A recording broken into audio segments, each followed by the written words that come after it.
If you ever feel useless, look at the Mushoku Tensei manga, MASH 2023. Nah, I'm kidding. It has its good moments and bad moments. For those who've never read it, you may be wondering, what is the manga like? Why it's shit on so much? Why it's actually funnier than the main story? Yes, Mushoku Tensei is hilarious. The manga, that is. And at the end of the video, I'll let you know who's the artist for the manga. Let's give a bit of context about how manga works in Japan and the history behind the Mushoku Tensei manga. Back in June 2014, the first chapter of the Mushoku Tensei manga was released in a monthly manga comic. So what happens in Japan is that every week or every month is a new comic release, like Shonen Jump, Comic Flapper, and many others. Inside of these are chapters from various series, so Naruto chapter 207 would be in the same book as Bleach chapter 103. And a person would buy these comics even though they may only follow half of the series inside it. They would have to buy the whole book regularly to keep up with their favorite series. Legally.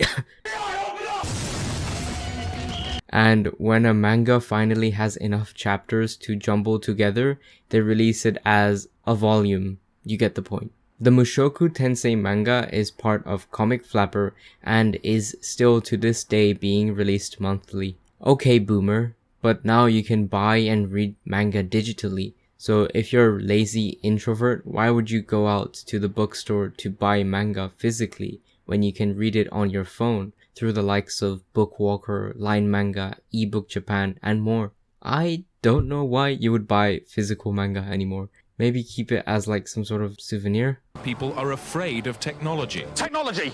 What is the Mushoku Tensei manga like? After watching the anime, reading the manga, reading the light novel, watching the anime again, and reading the manga again, the manga feels different at certain arcs. But it gets better. By chapter 8, characters are almost looking like their light novel or anime version, the one we all know and adore. The manga is a different way to enjoy the series, since it's neither an episode with fluid animation, not season 2 that is, or a book filled with pages of text. It's manga. No shit, Sherlock. Some interesting things about the manga is that it has scenes the anime left out. For example, Rudius getting his ass whooped by Ruijerd in the port town even after getting his demon eye of foresight to see into the future. The anime just showed Rudius' face before and after the fight, whereas the manga dedicates a few pages to the short fight sequence. Paul, Rudius, Eris, and Norn have a meal together in Milis. They talk and have fun. This bit was cut from the anime, and I'm honestly surprised because it was such a nice interaction between the four characters. Paul reintroduces himself. Eris sort of gets flustered when Paul mentions that he's thankful she's been supporting Rudius. Norn just still hates Rudius.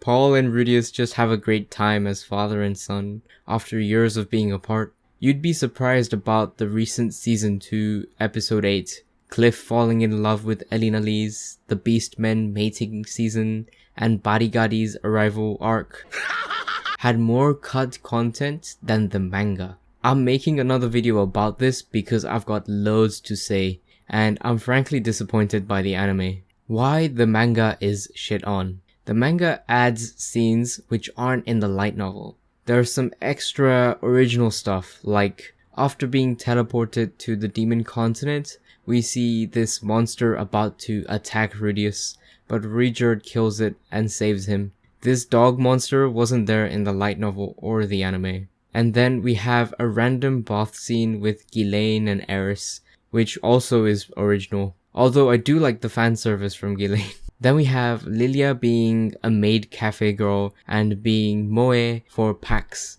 This trope obviously shouldn't exist during that time period. Rudius and Eris's reactions are priceless. They're completely stunned. And he covers Aisha's eyes like if viewing this is a sin against mankind.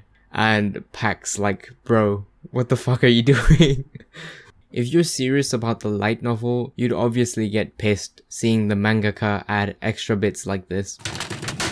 But honestly, I find it to be entertaining. The manga doesn't dive deep into characters like the light novel or the anime. Every character behaves like this NPC with a fixed personality. We don't get to see their motivations, POVs, backstories so much, so it's harder to relate to them unless they're as important as Rudius, Eris, Roxy, Sylphie, or anyone that's close to the main cast, where they may get extra panels and special POV scenes, but even that is rare. The manga is fast-paced. It's kind of like a speed run of the story. It feels like the author has a checklist.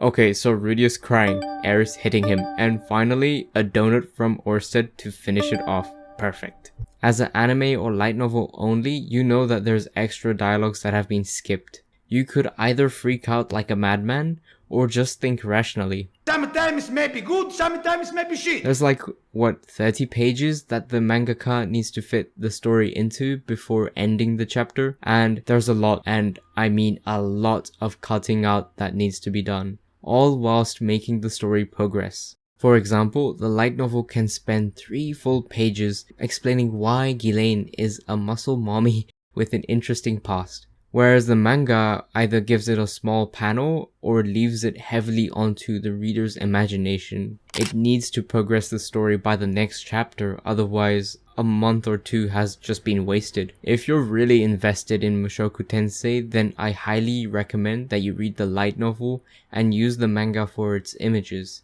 The amount of depth in the books is mind-blowing. And the bit you've been waiting for, the manga is hilarious. It's still Mushoku Tensei, that won't change. Have you seen omake or short versions of stories? It's kind of like that.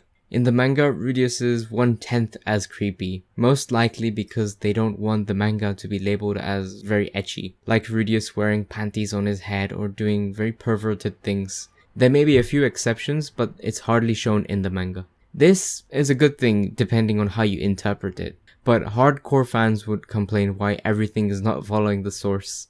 There are many scenes where the characters' expressions are over-exaggerated so much that the scene becomes even funnier than the anime. For example, this one. Eris is shown as this demon inside a child's body when she's angry. And then a moment where Eris's grandfather, Saurus, is so broken after finding out his adorable granddaughter has been kidnapped. In the anime, we don't get to see his reaction when Eris got kidnapped, so this is actually quite amusing. And this one is actually on par with the anime version of Eris trying to mimic Beastmen, and what happens next is even better.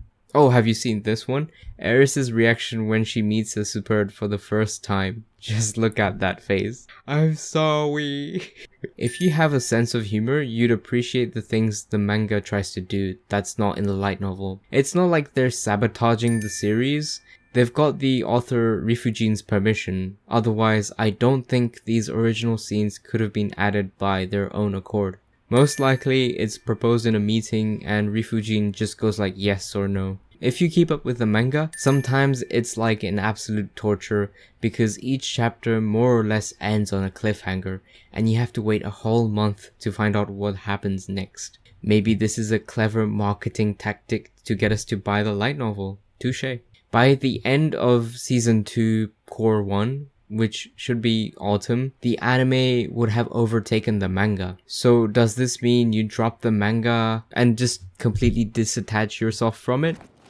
Nope. Like I've mentioned many times, the manga is just another way to enjoy Mushoku Tensei. It tries to be creative, adding in comedy at different moments to stand out amongst the light novel and anime who are tough to compete with. It's made its own differentiating quality that gives you a reason to read the manga. Personally, even after the anime overtakes the manga, I will still read it because it's funny as hell. Oh, by the way, the artist for the manga is someone called Fujikawa Yuka.